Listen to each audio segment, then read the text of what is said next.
कक्षा 11 समाजशास्त्र अध्याय 3 पर्यावरण व समाज का दूसरा भाग और अंतिम। जेनेटिकल मॉडिफाइड ऑर्गेनिज्म वैज्ञानिक जीन स्प्लिसिंग की नई तकनीक के द्वारा एक प्रकार के गुणों को दूसरे प्रकार में डालते हैं ताकि बेहतरीन गुणों से भरपूर वस्तु का निर्माण किया जा सके। उदाहरण के तौर पर बैसिलस के जीन को कपास की प्रजातियों में डाला गया है ताकि यह मुख्य कीटाणु बालवर्म का उस पर कोई असर न हो। जेनेटिक मॉडिफिकेशन का उपयोग कम समय पैदावार अथवा फसल का आकार तथा उसकी समय सीमा को बढ़ाने के लिए भी किया जा सकता है। हालांकि हमें लंबे समय में इससे होने वाले प्रभाव की बहुत ही कम जानकारी है। ऐसा भोजन खाने वालों तथा पारिस्थितिकी व्यवस्था पर इसका क्या असर पड़ सकता है। कृषि उद्योग में जेनेटिक मॉडिफिकेशन के प्रयोग द्वारा किसान अनुवर्ग बीजों के निर्माण एवं उनके पुनः उपयोग से बच सकते हैं। साथ ही साथ उन्हें इस बात की गारंटी भी मिल सकती है कि वे उनकी गुणवत्ता बनाए रखें ताकि किसान उन बीजों पर निर्भर रह सकें। प्राकृतिक तथा मानव निर्मित पर्यावरण विनाश यह अपने आप पूर्ण रूपेण समझा जा सकने वाला कारण है। 1984 में भोपाल आपदा, जिसमें यूनियन कार्बाइड फैक्ट्री से गैस रिसने के कारण 4000 व्यक्तियों की मृत्यु और 2004 की सुनामी मानव निर्मित पर्यावरण आपदा के उदाहरण हैं। पर्यावरण की समस्याएं सामाजिक समस्याएं क्यों हैं?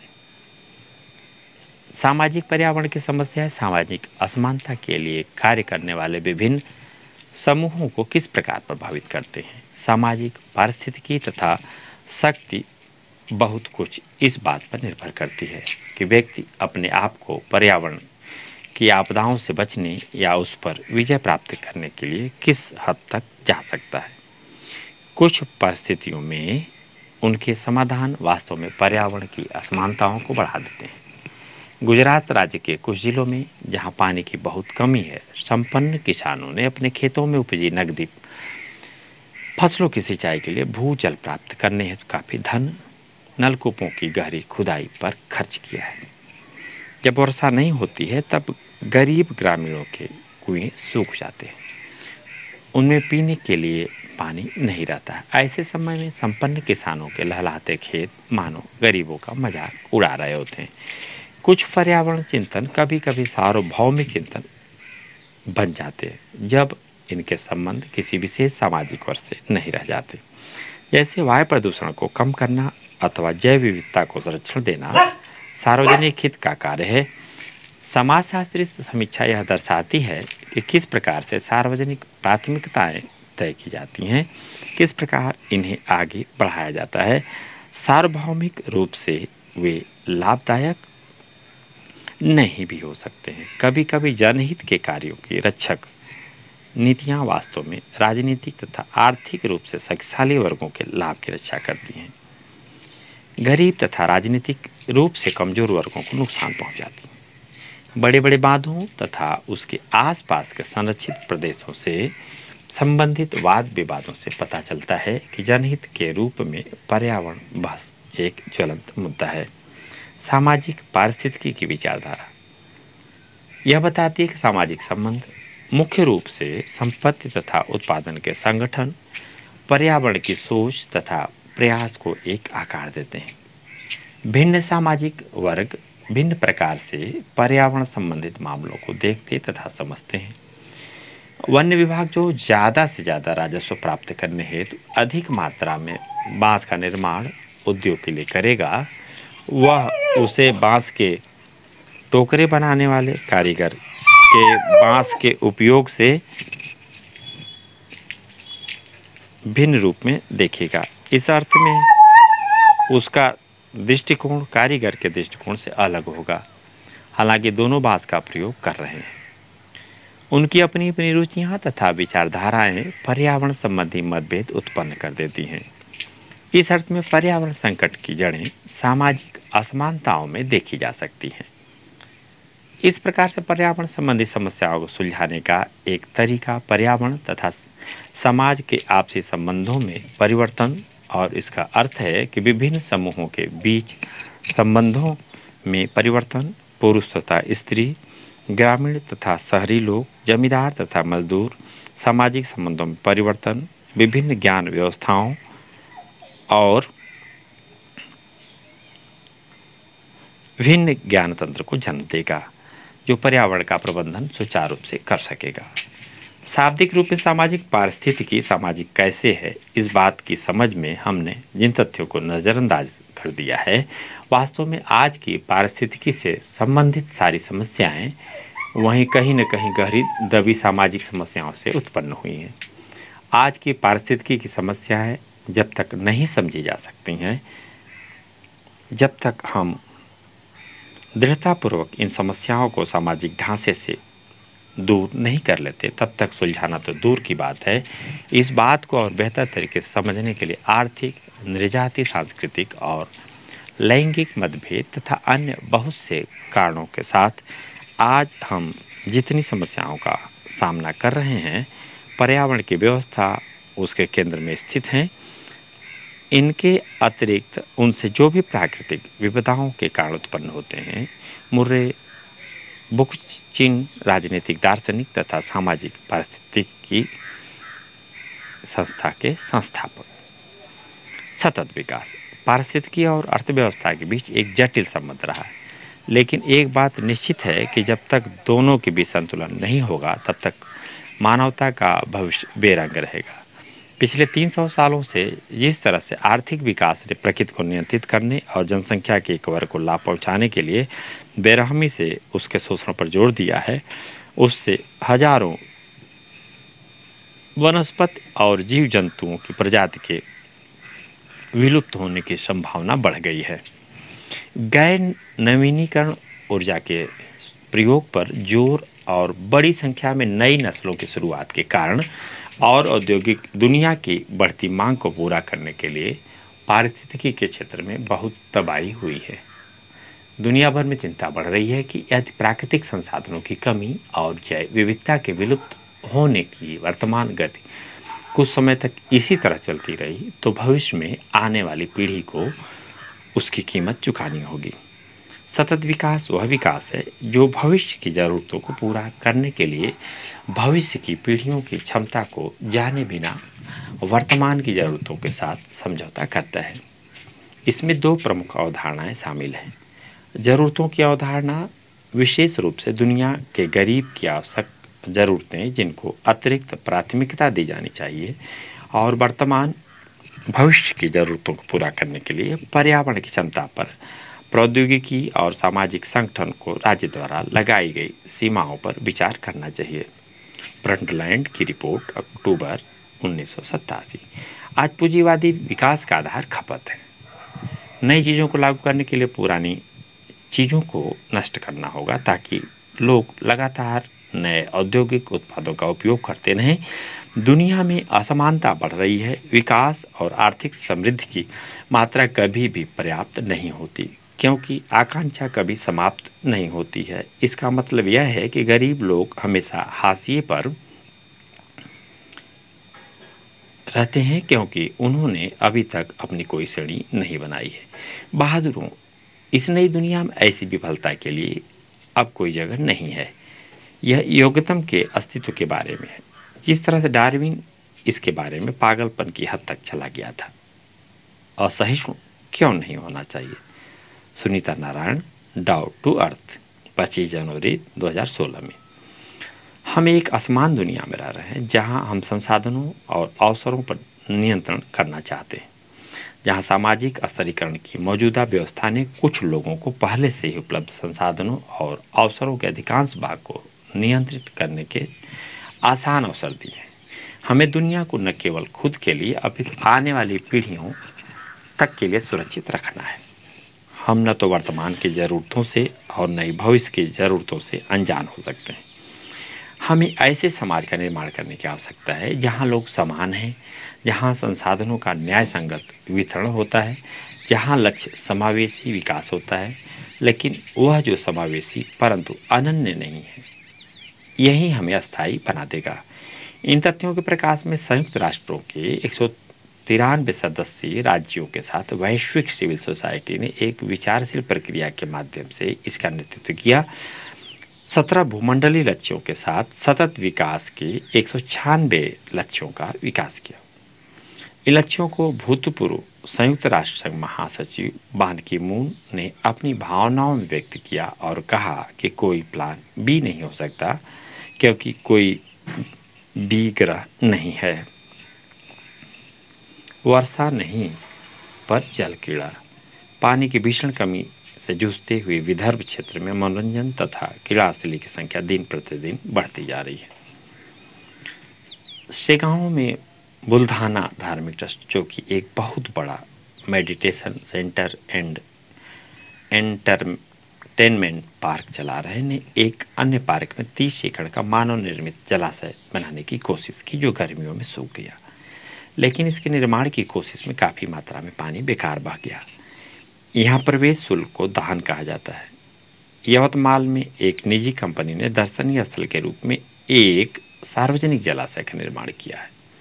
अमरावती में ऐसे 1 या 2 स्थल हैं जो अब सूख गए हैं, और कुछ अन्य नागपुर तथा उसके आसपास स्थित हैं। और यह सब उस क्षेत्र में जहां गांवों को पानी कभी कभी 15 दिन में एक बार मिलता है। इतना ही नहीं, बल्कि महाराष्ट्र में बड़ी संख्या में यह विपदा किसानों की आत्महत्या के रूप में सामने आई है। 10 सालों में भी पेयजल अथवा सिंचाई से संबंधित कोई भी बृहद स्तरीय कार्य इस क्षेत्र में पूरा नहीं हुआ। यह कहना है नागपुर स्थित एक पत्रकार जयदीप हार्दिकर का, जो इस क्षेत्र में काफ़ी सालों से काम कर रहे हैं। वर्णु पार्क के महाप्रबंधक मिस्टर सिंह का कहना है कि वे पानी को संरक्षित करते हैं। उनका कहना है कि हम पानी के दोबारा उपयोग के लिए बेहतरीन फिल्टर प्लांट का इस्तेमाल करते हैं, लेकिन वाष्पीकरण का स्तर इस गर्मी में काफ़ी बढ़ जाता है और पानी का इस्तेमाल केवल जल क्रीड़ा के लिए ही नहीं किया जाता है। सभी पार्क पानी का एक बड़ा भाग अपने बाग बगीचों के रखरखाव, सफाई तथा दर्शकों के लिए प्रयोग करते हैं। यह पानी तथा धन की बर्बादी है, कहना है बुल्धाना के विनायक गायकवाड़ का, जो कि जिले की किसान सभा के नेता है। इस बात को लेकर वे क्रोधित हैं कि इस पूरी प्रक्रिया में जनता के संसाधनों का प्रयोग निजी लाभ को बढ़ावा देने के लिए किया जा रहा है। इसकी जगह इन्हें लोगों को पानी संबंधित बुनियादी जरूरतों को पूरा करना चाहिए। फन एंड फूड विलेज से बाजार गांव की सरपंच यमुनाबाई ऊँकी भी प्रभावित नहीं है। न तो जल क्रीड़ा स्थलों ने और न ही अन्य उद्योगों ने, जिन्होंने यहाँ से लिया बहुत कुछ है किंतु बहुत कम दिया है।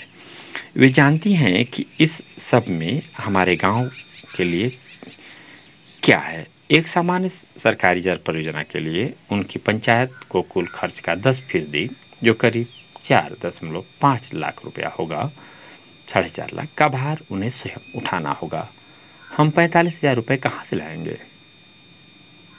हमारी हालत क्या है? अतः इसे केवल एक ठेकेदार को दे दिया गया है।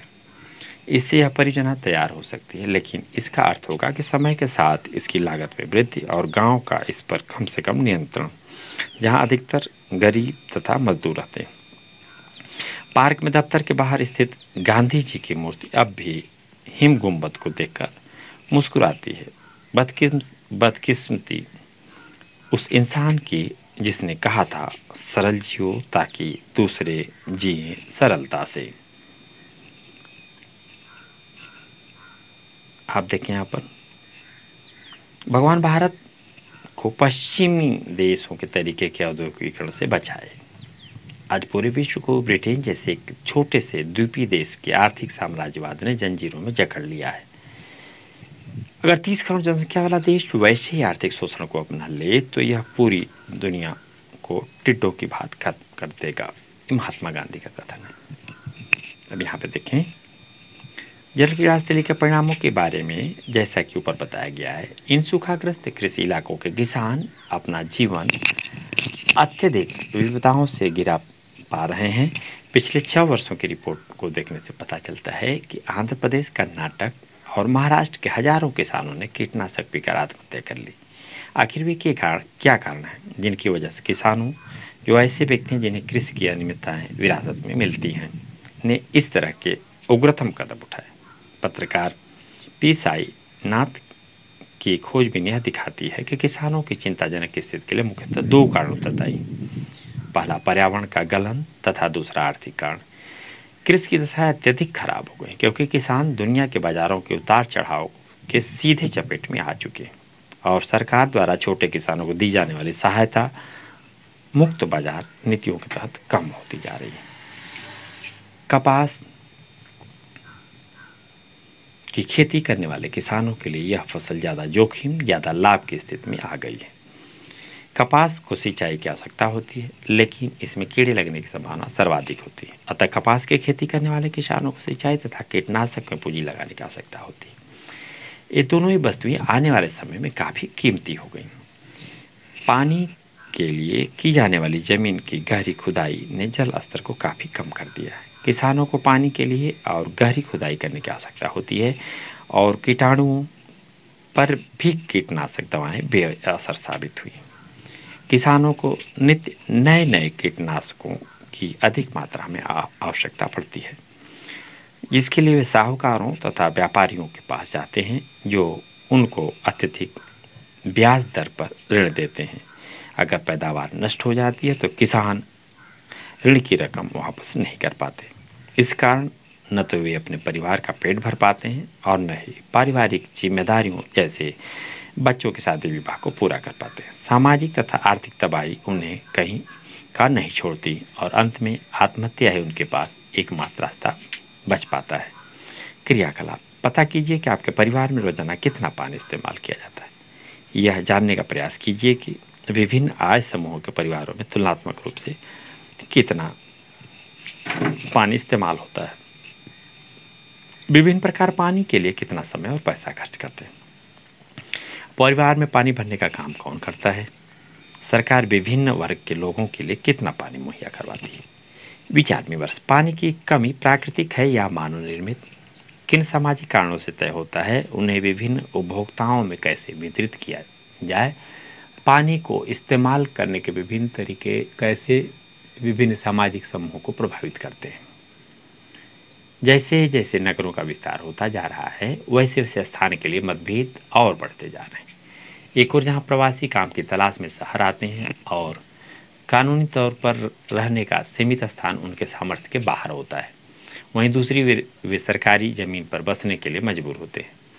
इस प्रकार की जमीन की मांग बढ़ गई है ताकि समृद्ध वर्ग के लिए यहाँ बड़ी बड़ी बहुमंजिली इमारतें, होटल तथा दर्शनीय स्थल बनाए जा सकें। परिणाम स्वरूप गरीब मजदूर तथा उनके परिवारों को शहरों से दूर निकाल फेंका गया, उनके घरों को तोड़ दिया गया। जमीन के अतिरिक्त हवा तथा पानी भी इस शहरी पर्यावरण में महत्वपूर्ण प्रतियोगी के रूप में उभर कर सामने आए हैं। विचार विमर्श। शहर में बसा गरीब वर्ग अक्सर झुग्गियों में क्यों रहता है। वे कौन से सामाजिक समूह हैं जो शहरों में जमीन जायदाद तथा आवास को नियंत्रित करते हैं। वे कौन से सामाजिक कारक हैं जो व्यक्ति की जल तथा स्वच्छता की आपूर्ति को प्रभावित करते हैं। क्रियाकलाप। कल्पना कीजिए आप 14-15 साल के झुग्गी झोपड़ी में रहने वाले लड़का लड़की हैं। आपका परिवार क्या काम करता है और आप कैसे रहते हैं। अपनी दिनचर्या का वर्णन करते हुए उस पर एक छोटा निबंध लिखिए। विभिन्न जो शब्दावली हैं उसके बारे में। आर्द्रता विज्ञान, जल तथा इसके प्रवाह का विज्ञान अथवा किसी देश अथवा क्षेत्र के जल संसाधन का अध्ययन। वनोन्मूलन, पेड़ों के काटे जाने के कारण जंगली क्षेत्र में कमी तथा अन्य कारणों के लिए भूमि अधिग्रहण, भूमि को कृषि के उपयोग में लाना। ग्रीन हाउस, पौधों की जलवायु की मुख्यतः अत्यधिक ठंड से बचाने हेतु ढका हुआ ढांचा हरित गृह, गर्म घर भी कहा जाता है। बाहर के मुकाबले अंदर का तापमान अधिक होता है। उत्सर्जन, मनुष्य द्वारा प्रारंभ की गई प्रक्रिया के कारण छोड़ी गई गैसें, मुख्यतः उद्योगों तथा वाहनों के संदर्भ में। बही प्रवाही धारा, औद्योगिक प्रक्रिया के तहत अवशेष जो तरली रूप में होते हैं। एक्यूफर्स, प्राकृतिक रूप से बनी भूमिगत संरचना जहां पानी जमा होता है। मोनोकल्चर, पौधों का जीवन एक क्षेत्र विशेष में घटकर जब एक ही प्रकार का रह जाता है। विद्यार्थियों के लिए यह अभ्यास के प्रश्न हैं। पर्यावरण और समाज के चैप्टर के आप देखें, पारिस्थितिकी से आपका क्या अभिप्राय है, अपने शब्दों में वर्णन कीजिए। पारिस्थितिकी सिर्फ प्राकृतिक शक्तियों तक ही सीमित क्यों नहीं है? उस दोहरी प्रक्रिया का वर्णन करें जिसके कारण सामाजिक पर्यावरण का उद्भव होता है। सामाजिक संस्थाएं कैसे तथा किस प्रकार से पर्यावरण तथा समाज के आपसी रिश्तों को आकार देती हैं? पर्यावरण व्यवस्था समाज के लिए एक महत्वपूर्ण तथा जटिल कार्य क्यों है? प्रदूषण संबंधी प्राकृतिक विपदाओं के मुख्य रूप कौन कौन से हैं? संसाधनों की क्षीणता से संबंधित पर्यावरण के प्रमुख मुद्दे कौन कौन से हैं?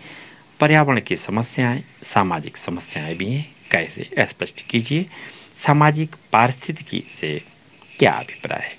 पर्यावरण संबंधी कुछ विवादास्पद मुद्दे जिनके बारे में आपने पढ़ा या सुना हो उनका वर्णन कीजिए इस अध्याय के अतिरिक्त। इसके अलावा पर्यावरण समाज से संदर्भित ये जो ग्रंथ हैं इनका अध्ययन करके विद्यार्थी और भी विस्तार से जानकारी प्राप्त कर सकते हैं, देख सकते हैं। ये विविध पुस्तकें हैं, जो ग्रंथ हैं जिनका अध्ययन विद्यार्थी कर सकते हैं या विभिन्न प्रतियोगी परीक्षाओं की तैयारी करने वाले अभ्यर्थी भी इसे कर सकते हैं। और इसी के साथ कक्षा 11 समाजशास्त्र अध्याय 3 पर्यावरण और समाज पूर्ण होता है।